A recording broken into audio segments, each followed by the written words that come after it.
Et si je vous disais que la vidéo poignante que vous venez de regarder, celle d'une dresseuse de poissons nommée Jessica Radcliffe, violemment entraînée sous les vagues par une orque géante, n'a jamais existé? À l'ère de la magie de l'IA et de la désinformation en ligne, l'une des vidéos virales les plus dérangeantes de 2025 s'est révélée être une invention terrifiante.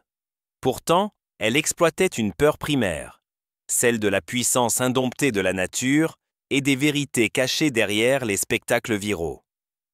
Cette histoire ne raconte pas seulement une fausse tragédie, elle montre comment notre écosystème numérique peut transformer la fiction en réalité du jour au lendemain. Dans ce documentaire, nous retracerons l'anatomie du canular, depuis ses visuels réalistes générés par l'IA et son histoire inventée jusqu'à sa propagation explosive sur des plateformes comme TikTok, Facebook et X, anciennement Twitter.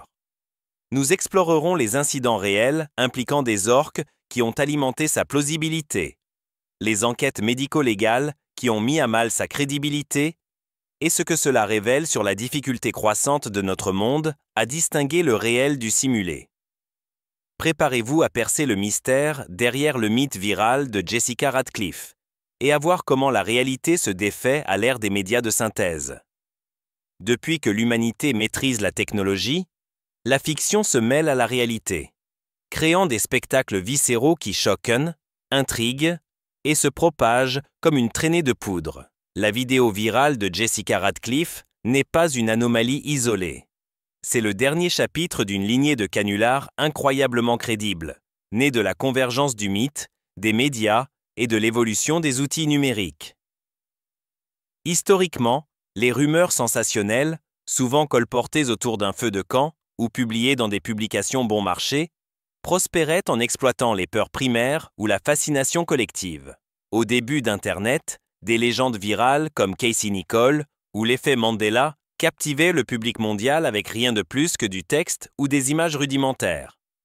Pourtant, avec la maturité des outils, d'abord avec Photoshop, puis avec les deepfakes et les générateurs de vidéos IA, la fidélité de la fiction a explosé.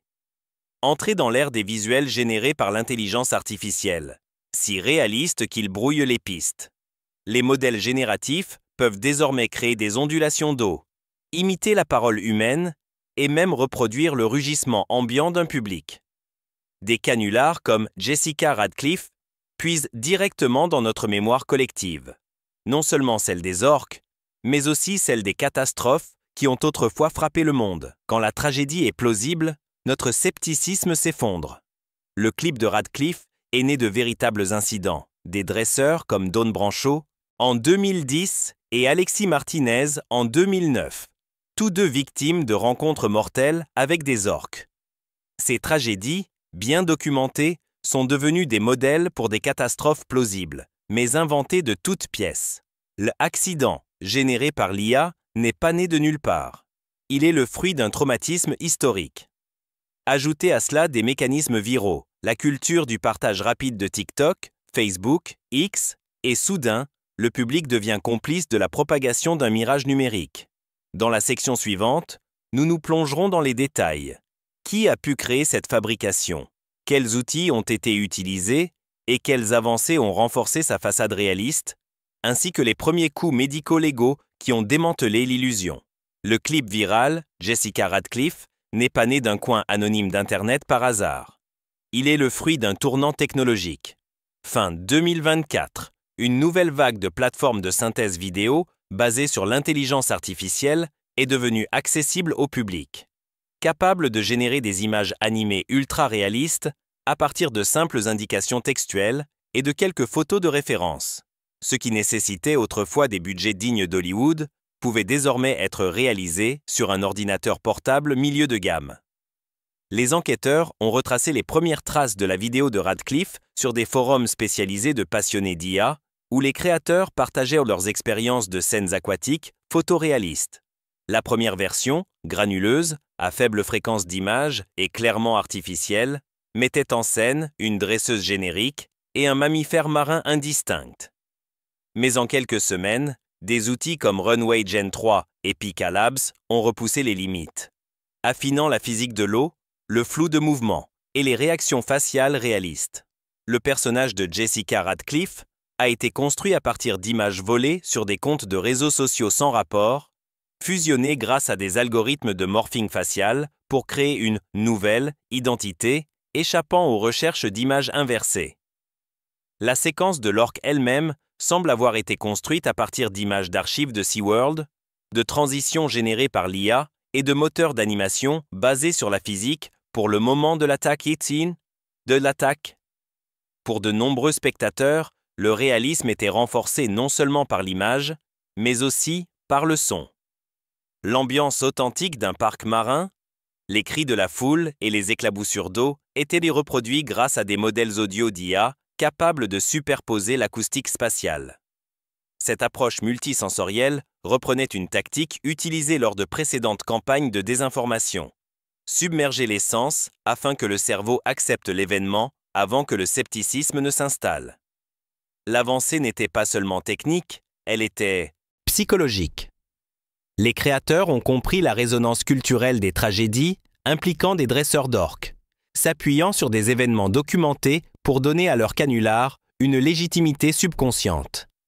La première publication publique sur TikTok, en janvier 2025, comportait une légende sombre et un chiron de fausses nouvelles, donnant l'impression qu'elle était tirée d'une émission en direct. En 48 heures, la vidéo avait été vue plus de 12 millions de fois et était republiée sur toutes les plateformes à une vitesse telle que les vérificateurs de faits n'arrivaient pas à réagir. Comme nous le verrons dans la section suivante, ce n'était que le point de départ. Les semaines suivantes ont vu la vidéo muter, s'adapter et se propager, révélant la vitesse alarmante de la désinformation moderne et la machinerie mondiale qui la propulse désormais. La trajectoire du canular de Jessica Radcliffe, d'une simple publication TikTok à un sujet de discussion mondiale, est un cas d'école des mécanismes de la viralité au XXIe siècle. Son évolution peut être divisée en phases distinctes, chacune marquée par des changements technologiques, la perception du public et les plateformes qui ont favorisé sa propagation. La publication originale est apparue sur un petit compte TikTok consacré à la vie marine le 7 janvier 2025. Présentée comme une « actualité tragique », elle exploitait la préférence algorithmique de TikTok pour les contenus chargés d'émotions et à fort engagement. Des hashtags comme « Jessica Radcliffe » et « Here's the Orca Attack », totalement nouveaux à l'époque, ont commencé à devenir populaires en quelques heures. Dès le 3e jour, de courtes republications avec des montages au ralenti spectaculaires circulaient sur Instagram Reels et YouTube Shorts. Alors que l'engagement montait en flèche, les principales pages de mèmes et les chaînes de réaction ont repris la vidéo, souvent sans attribution, la considérant comme une véritable séquence d'actualité. Les tabloïds numériques en plusieurs langues ont publié des titres accrocheurs sans vérification, augmentant ainsi leur portée de manière exponentielle. C'est à cette époque que les premiers montages alternatifs sont apparus. L'un avec de faux graphiques CNN, l'autre en noir et blanc pour donner l'impression d'être une archive. Des outils de traduction par IA ont permis de sous-titrer la vidéo dans plus d'une douzaine de langues, élargissant ainsi sa pénétration mondiale. Les remixes créés par les utilisateurs ont explosé. Certains créateurs ont ralenti les images pour souligner le moment de l'impact. D'autres y ont superposé une musique de piano sombre ou des témoignages fictifs de survivants. Une interview de témoins oculaires, deepfake, est même apparue sur une chaîne YouTube marginale, utilisant une voix synthétique pour imiter un prétendu collègue entraîneur. Les détails de l'histoire ont commencé à changer. Certains ont affirmé que l'incident s'était produit en Floride, d'autres en Espagne, et d'autres encore dans une base marine secrète. Cette adaptabilité a rendu la vérification des faits plus difficile. Chaque variante a dû être démystifiée séparément. La première démystification à grande échelle est venue de vérification des faits de l'AFP et Snopes, en traçant les images de la vidéo avec des ensembles de données d'intelligence artificielle et des images d'archives d'orques existantes. L'analyse forensique a révélé des incohérences dans la physique de la réflexion de l'eau et le mouvement des cheveux du dresseur, des signes subtils, invisibles aux spectateurs occasionnels, mais clairs à l'examen image par image. Malgré cela, les démystifications n'ont initialement touché qu'une fraction du public initial. Les parcs marins du monde entier ont commencé à publier des communiqués précisant qu'aucun incident de ce type ne s'était produit, certains allant jusqu'à diffuser une vidéo en direct du lieu supposé pour prouver la date et l'heure. Les plateformes de réseaux sociaux ont commencé à ajouter des avertissements de contenu modifié, mais ceux-ci étaient incohérents. À ce stade, l'histoire était citée dans des podcasts, des diffusions en direct et même par des commentateurs politiques comme un exemple de ce que les médias cachent, démontrant comment un canular peut se transformer en outil au service d'objectifs sans rapport. Même après avoir été largement dénoncée comme une invention, la vidéo de Radcliffe s'est imposée dans la culture Internet comme un mème, un clip de réaction et un récit édifiant. Ces traces numériques restent dispersées sur les plateformes, réapparaissant dans des vidéos de compilation ou en arrière-plan dans des contenus sans rapport. Ironiquement, sa démystification a stimulé la notoriété. Beaucoup de ceux qui avaient dû manquer la rencontre initiale l'ont découverte en dévoilant le canular, perpétuant ainsi sans le savoir son cycle de vie. D'un point de vue chronologique, l'essor du canular reflète d'autres phénomènes de désinformation à grande échelle. Une explosion initiale rapide, une mutation en d'innombrables formes et une persistance ultérieure comme résidu culturel. Mais dans le cas de Radcliffe, la rapidité et l'ampleur ont été amplifiées par la capacité de l'IA à générer du contenu complémentaire convaincant à chaque étape, donnant l'illusion d'une corroboration là où il n'y en avait pas. Dans la section suivante, nous examinerons comment le canular est passé du spectacle numérique à la façon dont il a façonné le débat public. Son rôle dans les débats sur l'éthique de l'IA, la confiance dans les médias et la fragilité de la perception à l'ère de la vérité synthétique. Le point de bascule de l'affaire Jessica Radcliffe est survenu lorsqu'elle a cessé d'être une simple vidéo virale pour devenir un sujet de discussion grand public. Ce changement s'est produit fin février 2025, environ 6 semaines après la publication initiale, lorsque deux facteurs ont convergé. L'investissement émotionnel massif des spectateurs et l'effet légitimateur de la couverture médiatique grand public. Ironiquement, une grande partie de cette couverture visait à démystifier la vidéo. Des reportages télévisés, des talk-shows en prime time et même des émissions matinales sur l'art de vivre ont commencé à diffuser de courts extraits de la vidéo de l'attaque d'orques qui a déferlé sur Internet. Beaucoup l'ont présenté comme un exemple de l'apparence réelle des fausses vidéos, mais en diffusant la vidéo à des millions de téléspectateurs supplémentaires, ils lui ont donné une seconde vie en dehors de son écosystème TikTok d'origine. Dès que le canular de Radcliffe a été évoqué sur une grande chaîne américaine, parmi d'autres tragédies réelles, il a acquis une aura d'authenticité inébranlable pour beaucoup. La propagation virale n'a pas seulement amusé ou choqué, elle a suscité des débats. Les défenseurs des droits des animaux ont utilisé la vidéo, tout en sachant qu'elle était fausse, pour s'opposer au maintien des orques en captivité. Les éthiciens des technologies l'ont cité dans leurs appels urgents à des lois sur l'étiquetage des contenus d'IA. Les communautés complotistes, quant à elles, l'ont instrumentalisé comme preuve que certaines tragédies sont dissimulées par les autorités, alimentant des récits bien éloignés du canular initial. En mars 2025, les analyses des médias sociaux ont montré que le hashtag #Jessica Radcliffe était utilisé dans plus de 50 pays, avec des adaptations de mèmes dans des langues allant du japonais au portugais. Les plateformes de format court comme TikTok et Instagram ont privilégié ces versions reconditionnées, certaines ne durant que quelques secondes, dénuées de tout contexte, à l'exception des images les plus spectaculaires. C'est à ce moment-là que la désinformation par IA a atteint un niveau de saturation inédit. Pour la première fois, un événement synthétique s'est immiscé non seulement dans les conversations mondiales, mais aussi sur les pancartes de protestation, les audiences législatives et les conférences universitaires. Les gens ne se contentaient pas de réagir à la vidéo. Ils agissaient en conséquence. Ce qui avait commencé comme une expérience isolée de tromperie visuelle était devenu une référence dans le débat éthique sur l'IA, une arme dans les campagnes de sensibilisation et une parabole édifiante partagée en classe. La vidéo de Radcliffe n'était plus seulement un canular, elle faisait partie intégrante de la culture. Dans les mois qui ont suivi son apogée, le canular de Jessica Radcliffe n'a pas disparu. Il a évolué. Mi-2025, son influence était visible tant dans le paysage de la création de contenu que dans les débats politiques qui façonnaient la réglementation de l'IA. Le clip original s'est fragmenté en des dizaines d'œuvres dérivées, versions parodiques remplaçant l'orque par des personnages de dessins animés, montage d'horreur transformant la scène en sursaut de peur, et analyse pédagogique décortiquant les signes révélateurs de manipulation de l'IA. Le résultat a été une étrange coexistence. Un événement viral servant à la fois de divertissement, de mise en garde et d'étude de cas. Sur le plan technologique, les outils à l'origine du canular ont connu des avancées rapides.